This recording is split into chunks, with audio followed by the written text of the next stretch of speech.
Good afternoon, everyone. 2026 is here, and while I'm still going to finish up these 2025 temperature blankets, I'm excited to announce that I will be starting my 2026 temperature blanket in a couple of days.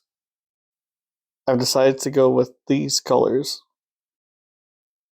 While last year I decided to go for a more gradient scale where we had more of the cooler blues and more bright reds as we went from cold to dark. This year I'll be doing a more random system where the only two colors I really chose were my highest and lowest temperatures, which are going to be varsity navy blue and black. There's going to be a few changes with the temperatures, whereas the lowest temperature is now below 55 and no range has 10 degrees. Instead, each range will have only a 5-degree range to go from. For example, 56 to 60, 61 to 65, whereas last year it was 60 to 69.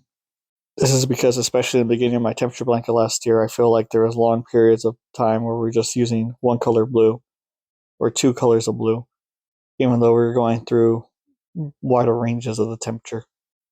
The colors I'm going to be using this year in order are varsity navy blue, grape, titanium, toffee, cosmetic pink, bright orange, the only color that's repeating from last year, dark teal, cinnamon, olive drab, teal, cream, varsity gold, and black.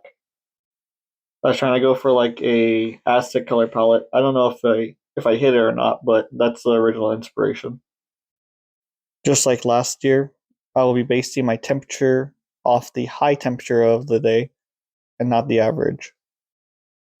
For people that don't know what temperature blanket is, there's many different ways you can do it, but the way I'm doing it is each day I will crochet a row that corresponds with the temperature of the day. For me, it's the high temperature of the day. By the end of the year, you'll have a blanket that has 365 rows of crochet.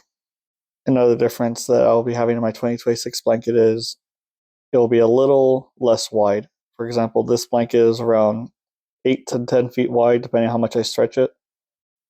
Whereas the blanket I'm going to do this year is going to fit over my bed, which only a little bit of overhang, so it'll be around 6 to 7 feet wide. Although these blankets aren't complete, I know that my personal temperature blanket is going to be around 8 feet tall, and this one's going to be around 9 to 10 feet tall because of the difference in yarn. I decided to go with Big Twist this year again because I like the height that's going to give me at the end of the year more than I like the height for the Premier Basics yarn. That's it for this video. I hope to keep up better with this blanket than I did with my 2025 temperature blanket.